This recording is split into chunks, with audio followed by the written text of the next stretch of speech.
Script classes में दोस्तों स्वागत है। आज हम एक नए टॉपिक के साथ में आए हैं जो कि बहुत ही शानदार और बहुत ही लाजवाब टॉपिक है। वो है हमारा लाइन और एंगल्स। आपको भी पता होगा बिना लाइन और एंगल्स के मैथ्स में कुछ भी पॉसिबल नहीं है। उसी टॉपिक को लेके आए हैं हम। तो हमारा जो सबसे पहले हम बात करेंगे उसकी बात करेंगे लाइन्स की, कि एक्चुअल में जो लाइन होती क्या है। तो लाइन की बात करें तो हमारे पास जो लाइन है इसके डेफिनेशन ले सकते हैं। A line is a one-dimensional figure which has length but not width। ऐसी लाइन जिसकी कोई विड्थ होती ही नहीं है, एक स्ट्रेट लाइन जिसको हम राइट साइड में कितना ही बढ़ा सकते हैं और लेफ्ट साइड में कितना ही बढ़ा सकते हैं, वो होती है हमारी लाइन। ओके, सेकंड हमारा जो पॉइंट है वो है रे। कौन सा है? रे। रे में क्या होता है कि हमारा एक फिक्स पॉइंट होता है और वो केवल और केवल वन डायमेंशनल की तरफ जाएगा। तो हम बोल सकते हैं कि ये हमारा कोई पॉइंट है, इस पॉइंट को हम ले लेते हैं P, और ये केवल एक ही डायरेक्शन में जो हमारी रे जाएगी उसको बोलेंगे हम रे। क्योंकि यहाँ इसकी डेफिनेशन की बात करें, a part of a line with one end point is called ray. समझ पाए आप? थर्ड हमारा जो है वो है हमारा लाइन सेगमेंट। लाइन सेगमेंट से आपको पता लग गया होगा कि यहाँ पर लाइन है और उसके बाद में सेगमेंट की बात की गई है। इट मीन्स ये जो हमारी लाइन है इसमें से ही कुछ पार्टीशन निकाला होगा, उसको बोलते हैं लाइन सेगमेंट। देख लेते हैं एक बार definition. Part of a line with two end point is called line segment. It means suppose that हमारे पास कोई लाइन है, इसमें से कोई हमने थोड़ा सा हिस्सा इसमें से निकाल लिया, ये मान लिया हमने P पॉइंट है, ये Q पॉइंट है, तो इसको बोलेंगे हम लाइन सेगमेंट। इट मीन्स इसको P को भी हम इंक्रीज नहीं कर सकते, ना कि Q को इंक्रीज कर सकते हैं। एक फिक्स पॉइंट हो गया तो उसको बोलेंगे हम लाइन सेगमेंट। अच्छा दोस्तों, आपको ये भी दिक्कत आती होगी कई बार कि हम इसको किस तरीके से डिनोट करें। सपोज दैट हमारे पास ये पॉइंट है P और ये है हमारे पास Q। अगर हमको लाइन को रिप्रेजेंट करना है तो हम कैसे करेंगे? ये ए पी है और ये क्यू है और इसके ऊपर हम क्या करेंगे, एक स्ट्रेट लाइन को रिप्रेजेंट करेंगे इस तरीके से। शायद आपको दिखाई दे रहा होगा कि पी क्यू के ऊपर जिस तरीके से लाइन बनी होती है वैसे के वैसे बना दो आप, तो इसका मतलब पी क्यू क्या है? एक लाइन है। वैसे ही यहाँ पर अगर हम इसको रे प्रूफ करना है, रे बताना है हमको, तो यहाँ P एक पॉइंट है, यहाँ ले लेते हैं अपन Q भी एक पॉइंट है, तो ये PQ होगा, ये क्या होगी? एक रे। ये कैसे पता लगेगी? क्योंकि यहाँ पर जो डायरेक्शन है केवल सिंगल लाइन है, सिंगल डायरेक्शन है, वन वे है। इधर बात करें हम PQ एक लाइन सेगमेंट है। ये लाइन सेगमेंट कब होगा? जब हम PQ को ऐसे रिप्रेजेंट करेंगे, ना तो एरो दोनों साइड ही एरो नहीं लगाएंगे, केवल इस तरीके से बार की तरह रिप्रेजेंट करेंगे। इट मीन्स हम किसकी बात कर रहे हैं? किसकी बात कर रहे हैं हम? लाइन सेगमेंट की। या तो आप डॉट लगा भी सकते हो, नहीं भी लगाते हो तो भी ठीक है कि PQ एक लाइन सेगमेंट है। आया होगा? आई होप इसमें कोई डाउट नहीं होगा। अगर आपको डाउट नहीं है तो अब हम इन लाइन से हमें एंगल बनाना सीखेंगे। क्या सीखेंगे? एंगल। किस तरीके से सीखेंगे? सबसे पहले हम बात कर लेते हैं टाइप ऑफ एंगल्स की। बहुत सारे क्वेश्चन ऐसे आते हैं, बिल्कुल सिंपल टाइप के क्वेश्चन आते हैं, उसमें आपसे पूछा जाता है कि ये एक्यूट एंगल है या ऑब्ट्यूज एंगल है, राइट एंगल है या फिर रिफ्लेक्स एंगल है। इसके बारे में हम विद इन कुछ सेकंडों के अंदर आपको बताएंगे कि ये कौन कौन से एंगल होंगे और कैसे हम इसको पहचानेंगे। तो यहाँ पर आपको जो ये शेप दिखाई दे रही है, ये हमारे पास एक लाइन हो गई ये वाली, इसको लाइन ले लेते हैं L1, और जो दूसरी जो लाइन है हमारे पास क्या है? L2, और जिस पॉइंट पर एक दूसरे को कट कर रही है वो हो गया इसका कॉर्नर, ये वाला। यस, इस पॉइंट को हम ले लेते हैं O। तो हम बोल सकते हैं कि L1 लाइन L2 लाइन से x डिग्री का एंगल बना रही है। कितना बना रही है? x डिग्री का एंगल बना रही है। अब हमें देखना क्या है कि जो x डिग्री का जो एंगल है उसकी वैल्यू कितनी है।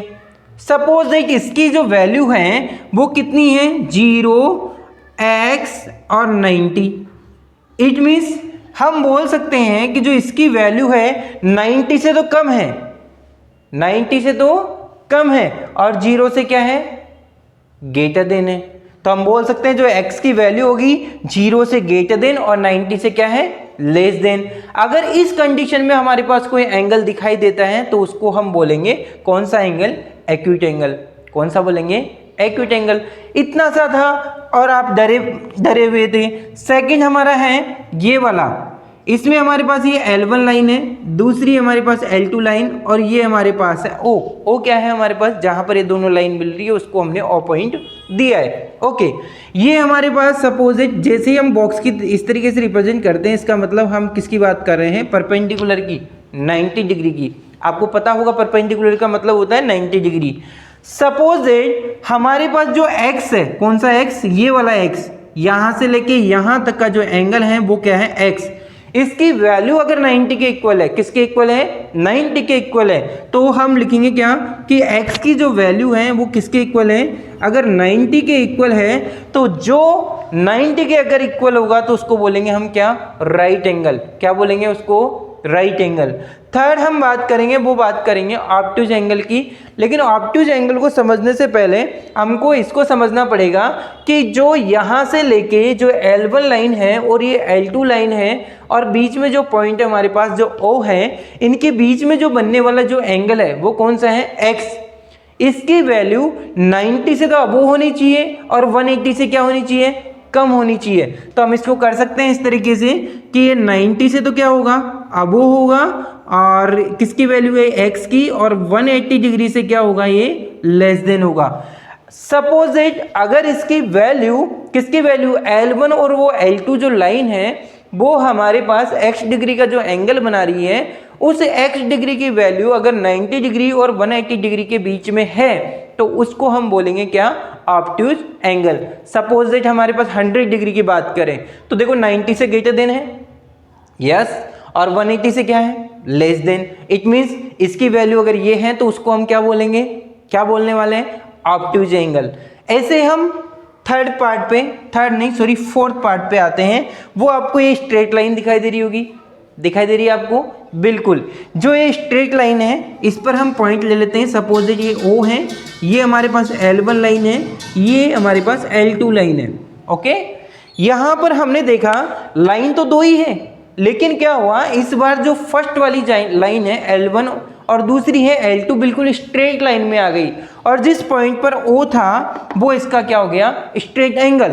तो इट मीन्स इसकी जो वैल्यू होगी, इस x की जो वैल्यू होगी वो कितनी होगी?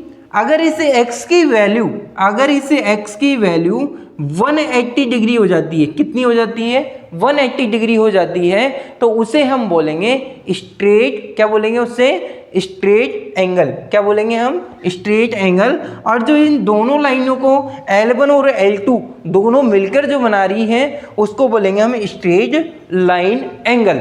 ओके, बहुत ईजी है। और जो सबसे इंपॉर्टेंट और मेरा फेवरेट है वो है कौन सा? ये वाला, जो बहुत सारे बच्चों को दिक्कत है इसी क्वेश्चन में होती है। सर ये एंगल तो आपको कौन सा दिखाई दे रहा है? एक्यूट, लेकिन आपने इसका अलग से नाम क्यों नहीं दिया?